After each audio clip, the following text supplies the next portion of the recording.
Hello and welcome back to the Closed Pyramid presented by the Stateside Soccer Show, where we talk lower league soccer in America. Now, it's been quite a bit since I've done an episode. Scheduling wise has not been great for me.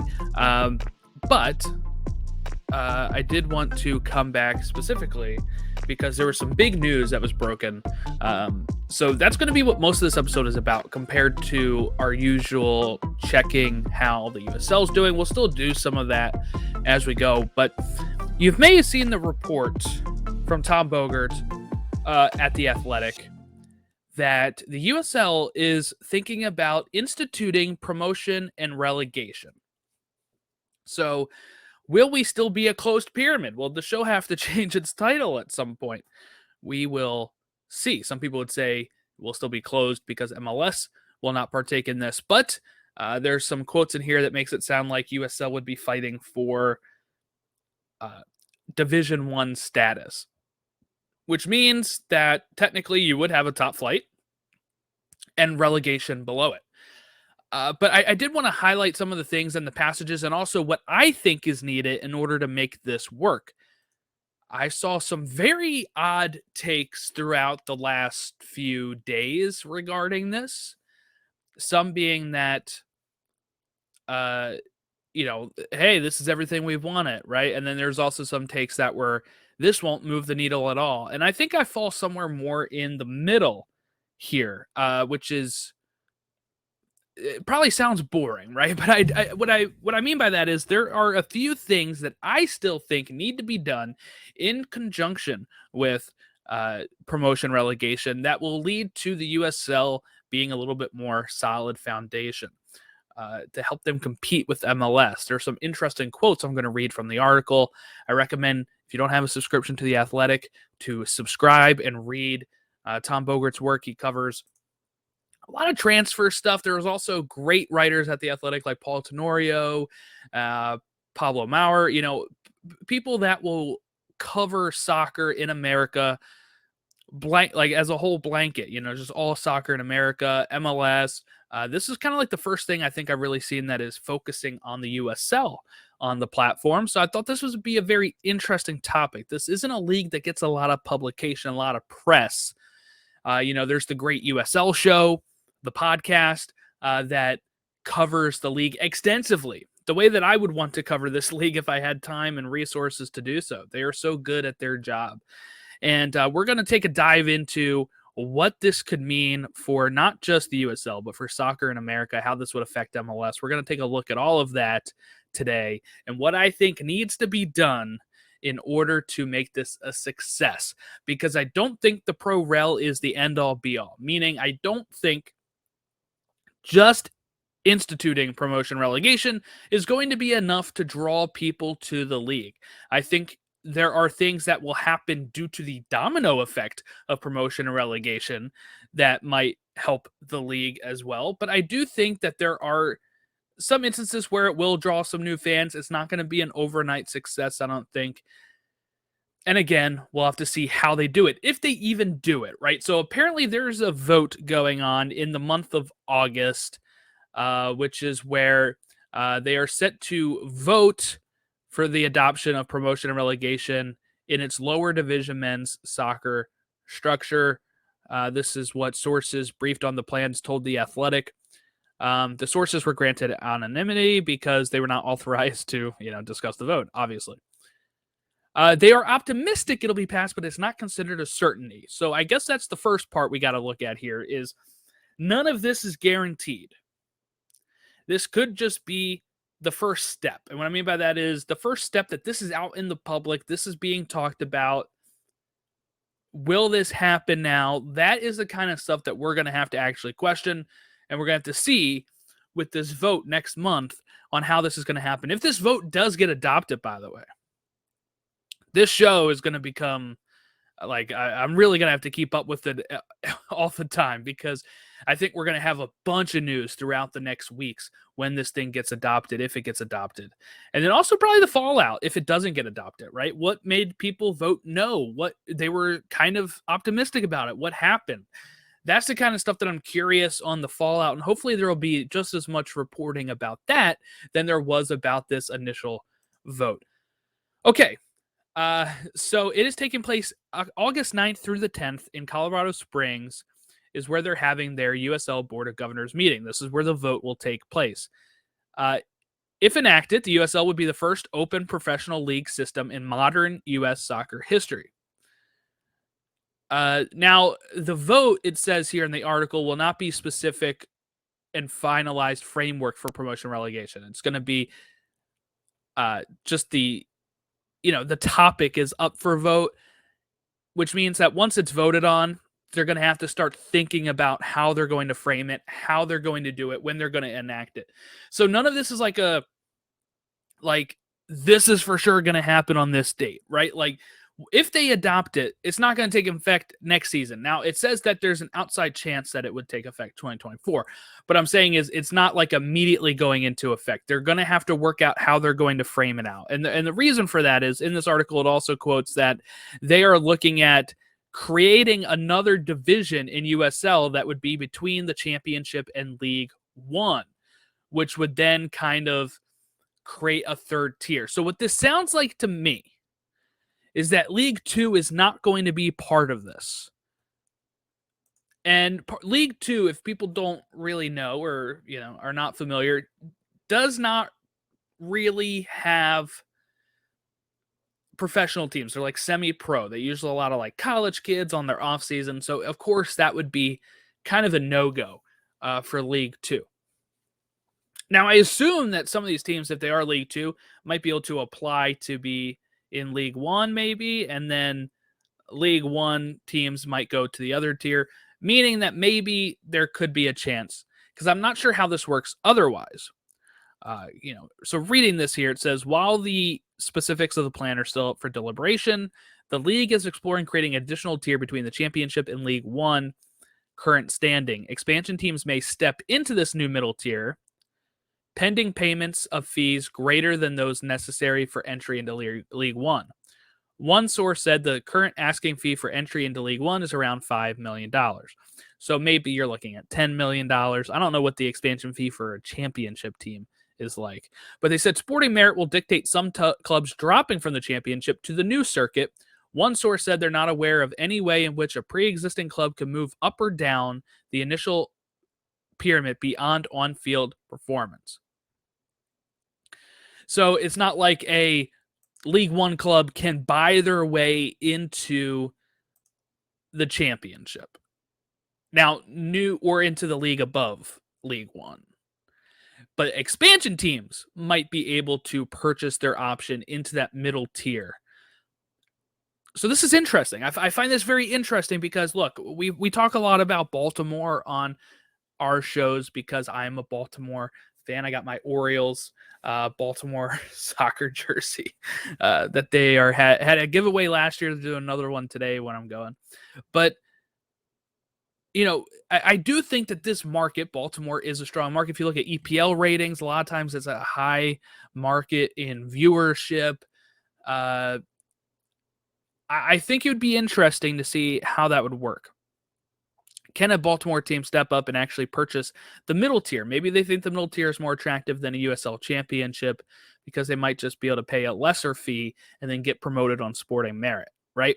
That might be a thing that draws some of these expansion teams that were maybe thinking of League One into the championship or the tier below the championship, actually, which we don't have a name for right now. So it's going to be confusing when I'm talking about it. But they might think that middle tier is more valuable than going into League One because it's one less step to the championship. And you don't have to pay whatever the expansion fee is for the USL championship. So I do think some clubs that maybe were on the fence or thinking about joining might eventually do this. MLS can handicap this a bit. And what I mean by that is if they get like, all right, well, actually, we are going to go to 31 teams. So we're going to bring in Sacramento right now. There are historic clubs that have been flirting with MLS for quite some time in the USL Championship and making that move. But one thing I do like about this is a team like Forward Madison, who I like watching, and their jerseys are nice and all that. Their logo is great. can be a League One team and then make the jump to the championship at some point, and it'd be considered in a top flight of U.S. soccer. What this could also do is if USL Championship does get sanctioned as a Division I league, I would assume that the CONCACAF Champions League would be granting them a spot or two into the league. The reason I think that is because while people might think MLS would block this, they do give a spot to the Canadian Premier League, which is the technical first division of Canada, even though Canadian teams are also in the Open Cup. I mean, not the Open Cup, sorry, into the Champions League due to their version of the Open Cup, the Canadian Championship.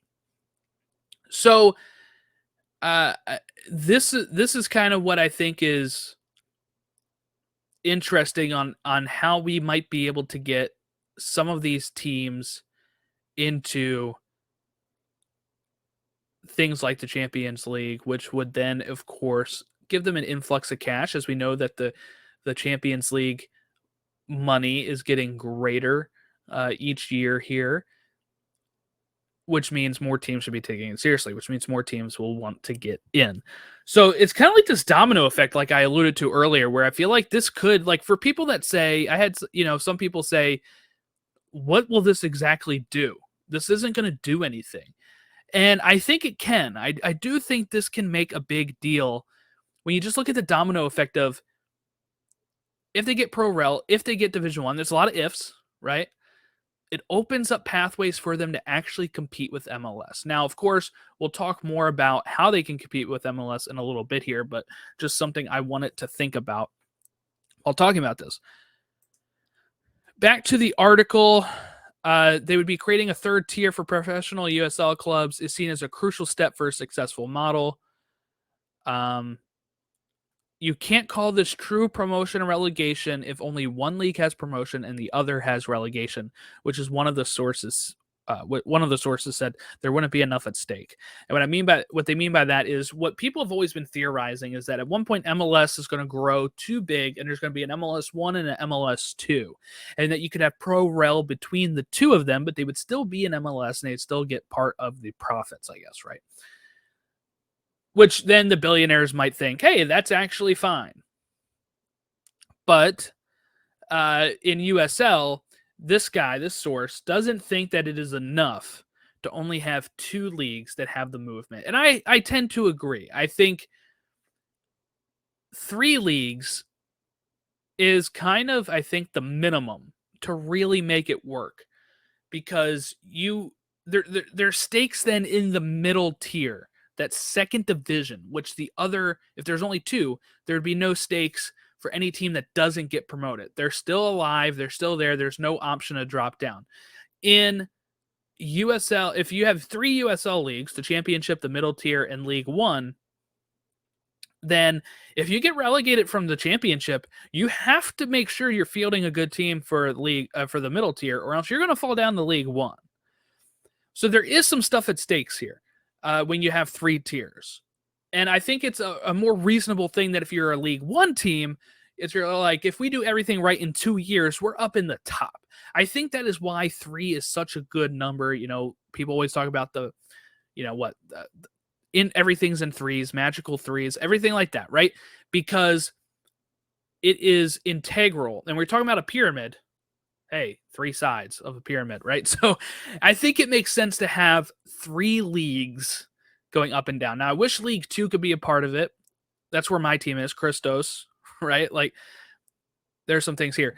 But what I didn't even think of until right now, I've talked about this for so long in the rest of the episodes, is the uncertainty of NISA going forward. Is this an option for these NISA teams to abandon NISA and join this middle tier and survive? Because that would be great. Maryland Bobcats, I love watching them in the NISA. It'd be great to have them have an option to get into USL and promote, throughout the leagues. Because I don't think NISA is successful enough or stable enough at this point. They have 9 teams. They play wildly weird schedules. They're not on a good television channel, but they're on an app called 11. Like, there isn't enough exposure for NISA. I do think this could work better if that is the middle tier. And what I mean by that is maybe not all the clubs, but whatever clubs are interested might jump ship the way Detroit City did to the USL. And one way to do that is by purchasing that middle tier expansion to become part of history, part of the promotion and relegation for the first time in the modern era of US soccer. That can be a legacy there itself. And then I think that could work. I think that is where some of these clubs might come from, because I was starting to think, like, where else are these expansion clubs going to come from if not from NISA? And I think it is probably NISA and whatever League 2 teams, if they want to make the jump into a middle tier or League 1, they might have that option if they want to go fully pro and not semi-pro. But NISA, I think, is a good shout. I think looking at NISA and where they stand, it took them forever to even release their schedule this season. I'm worried about their future. I've said that numerous times on here. Maybe this is their future. Now, it wouldn't be called NISA, but if these clubs make the jump, I don't know what they're going to call it, right? You have the championship, the middle tier, League 1. I think League 1 might become the middle tier. Like, that's what it'll be named, and they'll just rename League 1 to League 2 maybe and call League 2 like almost what it used to be called, USL PDL, Professional Development League. I could see something like that happening instead. Something to think about. I didn't have that in my notes, but I just started going off on this tangent. See, it does open up so many possibilities. People saying it doesn't, I think, are missing some of the thing here, because I think it has so many possibilities here. Pending interest in ensuing vote, the new 3-level structure could be implemented as soon as 2024. That's what I was saying earlier, that they said it could start next year. Alternatively, next season could be used to determine which clubs will be at the which level of the newly split championship. Because the championship does have a lot of clubs, right? We have 24. So I'm assuming if you split, you could do a 12-league Division 1, a 12-league Division 2 plus expansion. So maybe you actually do, let's say you have 20 in the top flight. You have 4 that go into this newly created division, along with expansion teams and whatever teams get promoted from USL League 1. So then maybe you have a 15 to 20 team second division. And then you have however many for League 1, because League 1 doesn't have that many teams anymore either, right? From what I remember looking at it here. USL League 1 has 12 teams. All right, so let's say you promote 3. Those 3 go into the middle tier. You relegate 4 from USL Championship. And that gives you 7. And get like 7 expansion teams. Maybe something like that. Anyway, I'm not going to dive into the weeds too much on that. Just kind of something I'm sitting here thinking about. So here's another quote here. The USL is in great position because it can adopt promotion and relegation, said one USL owner. MLS have backed themselves into a corner because how do you tell San Diego that they're going to pay $500 million for an expansion fee and maybe get relegated? And that's true. That's one of the things that MLS is going to have to, which is why we never thought it would happen, right? Because the millionaires and billionaires are spending almost $500 million to even get in the league now. Before it was $100 million. I remember when clubs were coming in for $100 million, and now they're coming in for $500 million. It's absolutely crazy. So that's something that I think USL does have an edge there on what they can do to implement this.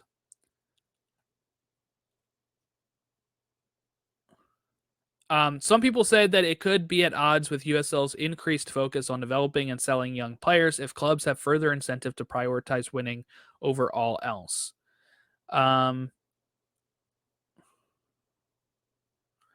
In recent years, USL players have said, where is it?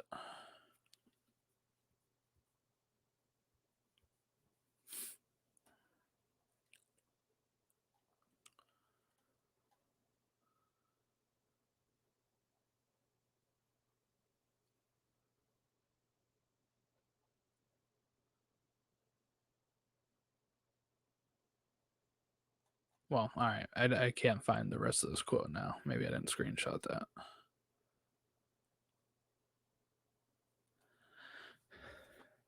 Another owner said promotion and relegation is truly one of the best constructs in pro sports. I believe that it could take USL to a completely new level. Now, any competition change would need to be ratified by the USL Players Association, which now they have their own collective bargaining agreements. That they in 2021 and 2022 was the first time that they had a USL Players Association.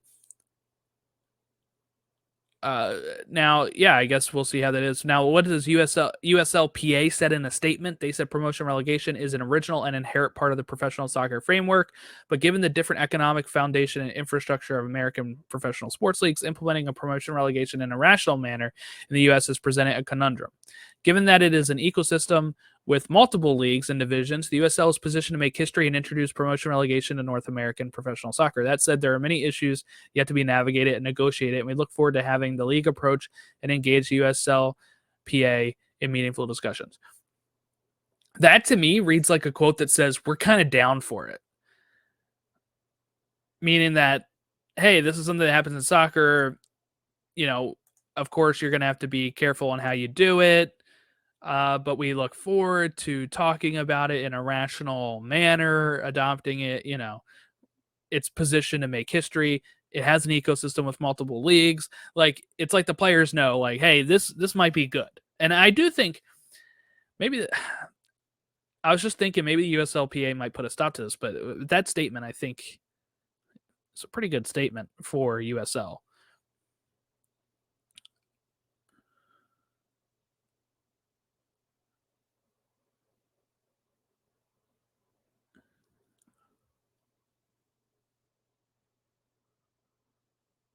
Another source said Pro Rel on its own isn't a magic bullet. It can be done effectively and ineffectively.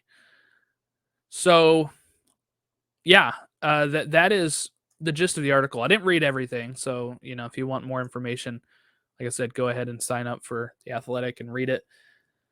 But what I do want to kind of jump into here is my thoughts. I know I've been sharing them quite a bit here on this episode, but things that I think are needed to make this work. Not just Pro Rel, okay? One thing they need is a better TV deal. I'm not sure this will attract as much interest if it stays on ESPN Plus with little promotion. I know the channel has been occasionally putting the league on ESPN2 this summer, but it would need more exposure, locally and nationally. If you have a league that's Pro Rel, there has to be a plus to getting promoted, right? Not just getting into a higher league and winning it. But some of the reason these lower teams over in England want to get in there is the TV money, right, that comes through.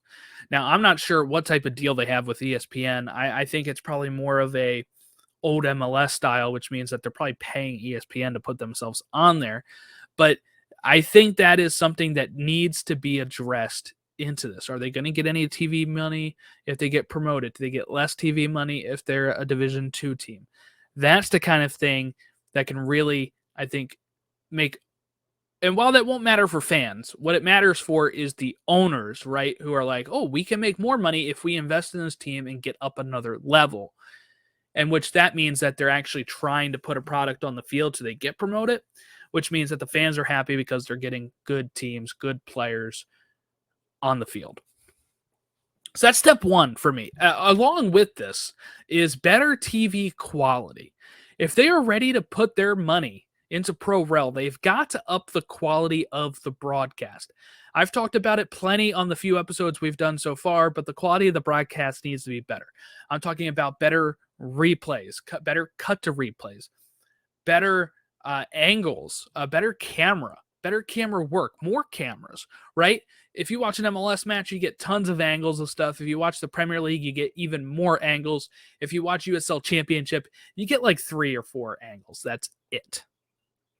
USL League One, you're happy with 1 angle, right? Like, that is what needs to be fixed. There's sometimes too where there's not enough cameras to catch what's happening. You don't see the red card, what caused it. You don't see the goal go in if it's a half field shot, because I think that happened, right? We talked about somebody chipped a keeper. We barely saw it on one of these games earlier in the season because of the way that they only had like 1 angle on it, and the cameraman didn't turn fast enough to get the full ball into the back of the net. That's frustrating as a viewer. Very frustrating. Now, it's not all about TV. As we know, USL, is a lower league than MLS. Their ratings are not as good as what MLS ratings were, which were not great in the grand scheme of sports on broadcast TV. But there are some other things that need to happen here. Investment into sporting complexes and facilities. This is another big one. The USL level needs better fields, training complexes, and facilities. How many of these do we see that are on high school turf fields, college turf football fields? There needs to be better fields. We already heard Don Garber say about USL, US Open Cup, that the USL team's fields are not great, and you're putting these players out there. Now, obviously, some MLS fields are not great either, but they're trying. They're getting, better stadiums, better fields.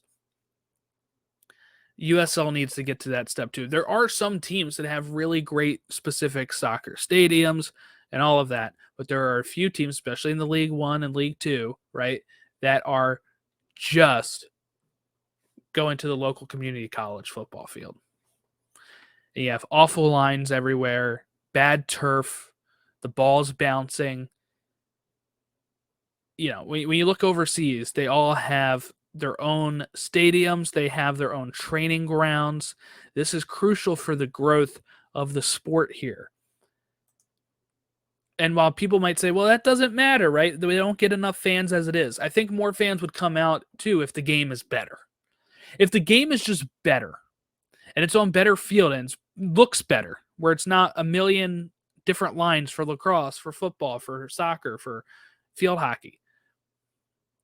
If you don't have all those lines everywhere and you have a ball that's not bouncing 6 feet off the turf all the time, I think you're going to get better soccer, and in turn, you're going to get better, more fans because of the better product. Going hand in hand with that, will Pro-Rel move the needle? I think it can move the needle in interest in American soccer, both from outside of the States and inside of the States. But like they said in the quote, this isn't some end-all, be-all move. I know some of this won't make a big difference locally, and I can understand that, but I do think if the USL Championship gets sanctioned as a separate first division, then knowing your team can make it through the tiers to a top flight may draw more interest in these smaller markets. Like I said earlier, we talk a lot about Baltimore because that's where I'm from. They were linked to USL Championship for quite a long time. Now it seems like what we're going to get instead is an MLS Next Pro team that is part of the DC United family. Have you watched any of the MLS Next Pro games on Apple? Not a lot of fans show up there. Now, I know some people think, well, minor league baseball does pretty well, right? People go see their minor league team even if it is not an affiliate of their major league team. And I can attest to that. I've gone to Aberdeen Ironbirds games. I've been to Delmarva Shorebirds games, Frederick Keys when they were part of the Orioles system. But there's also the option of people view those teams almost as their own identity locally, right? Durham Bulls. That is a historic franchise when it comes to minor league baseball. Minor league soccer doesn't really have those, unless you're talking about USL Championship with Tampa Bay Rowdies, Louisville, some of these teams that are Sacramento Republic. They're kind of getting their own brand down there.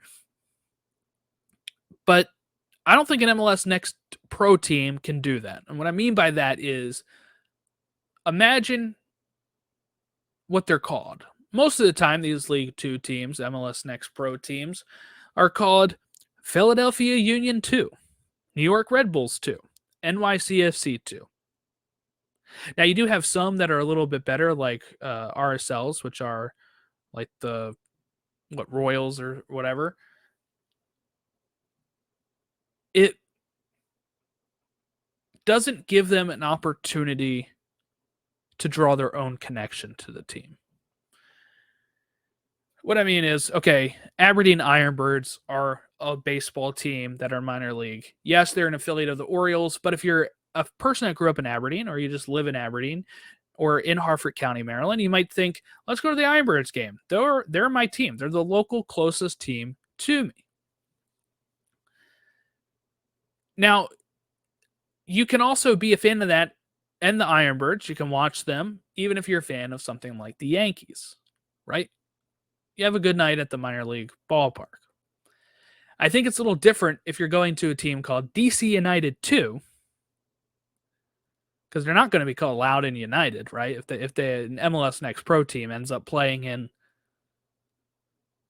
MLS Next Pro and in Baltimore, I doubt they're going to be called Loudoun United. So they're probably going to be called DC United 2. Baltimore fans are not usually fans of DC teams. Now, there are the occasional fans that are also DC United fans or Capital fans or Wizards fans. Like, I casually watch the Washington Wizards as my team. But not everyone will do that. So there is kind of like a little brother, big brother relationship between Washington, D.C. and Baltimore. Sometimes there are rivals, like the Washington football team, the Commanders, right? Or the Nationals. So you're supporting a team that doesn't have its own identity if they come into MLS Next Pro just named number 2, right? Which is probably why those fans are not showing up as much either. And now you also know the team has nowhere to go, right? The team has nowhere to go. DC United 2 is not going to be able to go play in DC United 1, right? They're not going to be able to get promoted to MLS. But a Baltimore USL team can get promoted. They can go up the ladder. They can play against those MLS teams in US Open Cup. I do think it could make a difference, because I don't think an MLS Next Pro team is going to move a needle in a market like Baltimore, a way a USL team where we can make it our own, where we can call them something like Charm City Soccer Club, or, the Baltimore Bows, which used to be a team, right? Like, we could put our own stamp on the team in the city instead of just being a number 2.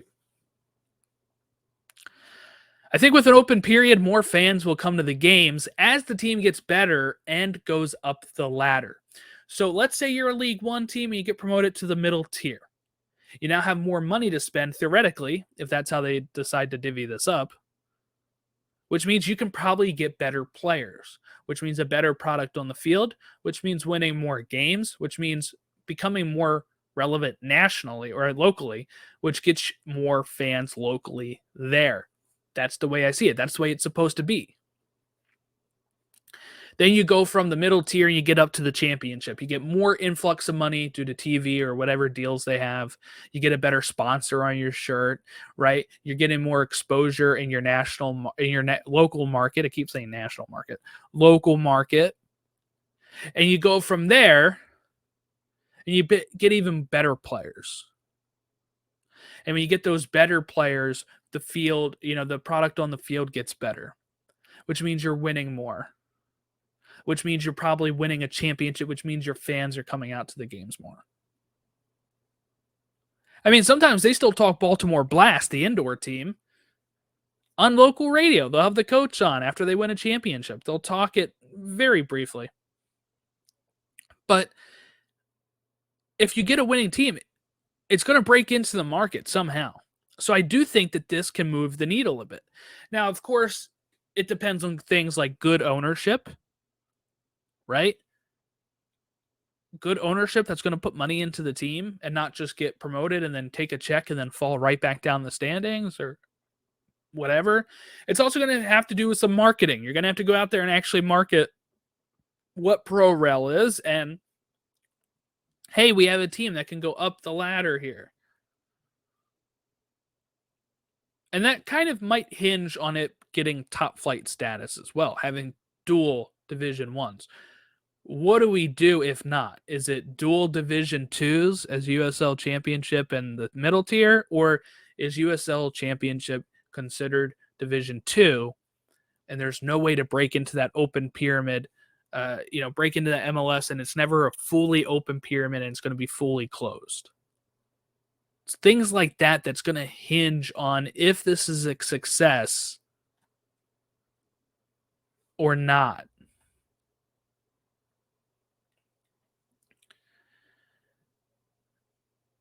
So there you go. That's kind of my pitch here for how this can work in America. Promotion, relegation, USL. Let's get it done. Let's vote on it August 9th through the 10th. Let's do it. Let's see how wild we can get with it. If it fails, it fails, right? But let's try. I'm not even like a diehard Pro Rel fan, but like having a league like USL that has multiple tiers, like the USLPA said, it is a possibility for that league to make this work, to change American soccer.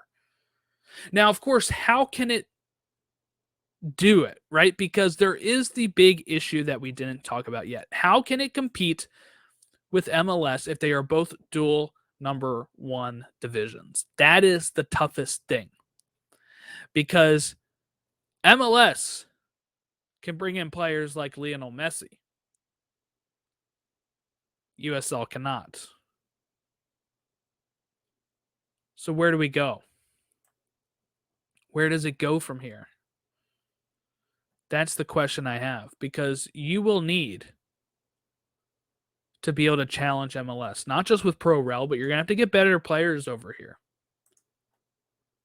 Now, the good thing is, too, this will hopefully help MLS, too. What I mean by that is the players that are not good enough for MLS will have an even better safety net into USL, which we've already kind of seen. Players like Antoine Hopino, used to be a Philadelphia Union player, is now playing in USL Championship and is playing every year. In the past, probably just out of soccer at this point. But it'd be a bigger safety net because you'll have 3 tiers below it that the player could really fall. And hopefully still have enough to make a living off of it. So that's the conundrum. Will this be enough to compare with or compete with MLS getting players like Messi and giving them big money and stakes of ownership and all this kind of stuff? No, it's not. It's not enough for that at all. But it's a step. Some players are going to move for money. Some players are going to move for merit. At some point, they might be presented with, you go to MLS or you go to USL and have Pro Rel. Some players might say, I'm going to go to the open league I'm familiar with, and some are going to go where the big money is. I'd say most are going to go where the big money is. But it's something to think about. Something to definitely think about and how that can affect the leagues.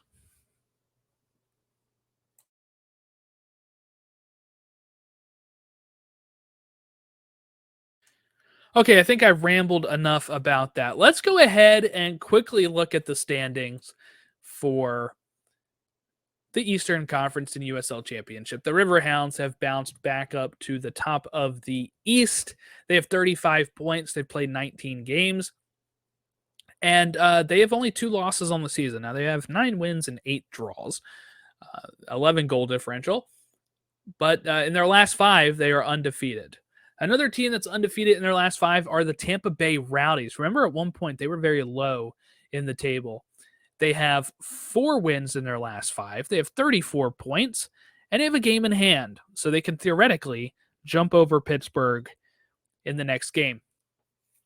Charleston Battery are in third. They were at 1 point first in the league. They have a -1 goal differential. They have 32 points.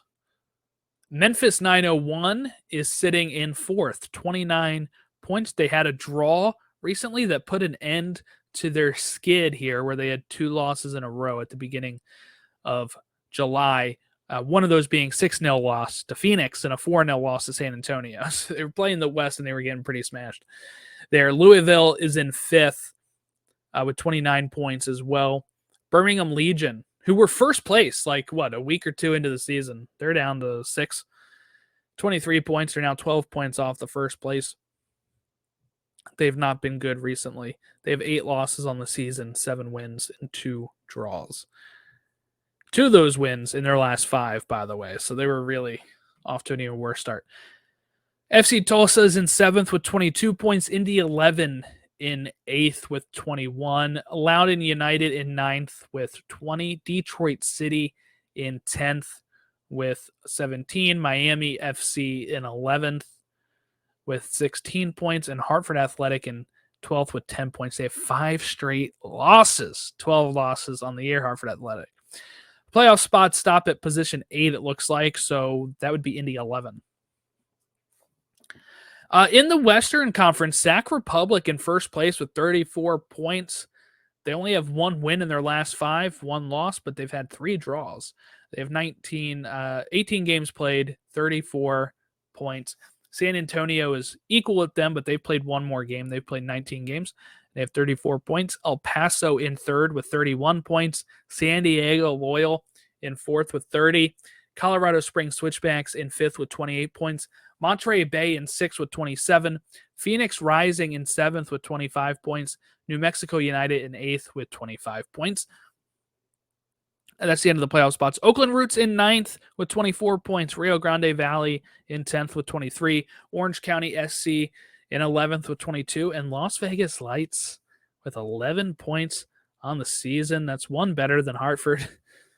And that's from their 2 recent draws, I guess. But yeah, so that's where we're currently standing in USL. In USL League One, Northern Colorado Hailstorm FC is in first place with 29 points. They're playing pretty well. Forward Madison in second with 28. North Carolina in third with 27. Charlotte Independence in fourth with 26. Richmond Kickers in fifth with 24. And Greenville Triumph with 22 points in sixth. That's the end of the playoff spots. Union Omaha in 7th with 22 points. 1 Knoxville in 8th with 22 points. South Georgia Tormenta in 9th with 18. Lexington in 10th with 14. Chattanooga Red Wolves in 11th with 13. And Central Valley Fuego FC in 12th with 5 straight losses in their last 5. Not good. Not good. Take a look at the NISA standings before we head out for the day here.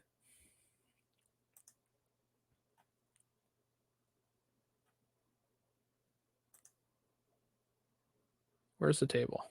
There's the table. All right. In first place in NISA is Chattanooga FC. They have 12 games played. They have 30 points. They've not lost yet. Albion San Diego has played 12 now as well. Remember, there was a time where they had played 0 and other teams have played 3. They now played 12, which is the second most. They have 21 points. Maryland Bobcats, my boys, they're in third. They have 13 games played, 19 points. Chattanooga is just running away with this, by the way. Michigan Stars in fourth with 18 points. They've only played 9 games. Club de Leon in fifth with 17 points. Los Angeles Force is in 6th with 14 points. Gold Star FC Detroit is in 7th with 9. Flower City Union in 8th with 6 points. And Savannah Clovers FC is in 9th place with 5 points. Less than 1 point per match. They've not won at home. They've lost 5 at home. They've won 1 game away and lost 3 on the road. Yeah, not a good start of the season for the Savannah Clovers. And that's your updates to NISA, USL Championship, and USL League 1. I'm not going to go through USL League 2. There's too many divisions and teams to go through right now. But I hope everyone thought that was a good discussion here at Pro Rel. If you want to share your thoughts on promotion and relegation in U.S. soccer, you can contact us at Stateside Show on email, which is gmail, at gmail.com, or on Twitter, Facebook, Threads, Instagram. Hit us up wherever you want, and we can talk Pro Rel. You can leave us your comments on what you think, if it's going to be a hit or not. Comment below on the video if you're on YouTube if you think that USL is going to implement Pro Rel, and if it moves the needle at all for you as a fan, or if you think it does for fans around the nation. You can like and subscribe as well if you want to see more content on USL. Our main show, Stateside Soccer Show, is going to be talking mostly MLS and U.S. men's national team. And coming up in a few days, the U.S. women start their World Cup journey. We'll be talking about that on the show as well. Thank you all for watching or listening. Have a great rest of your weekend. We'll catch you next time.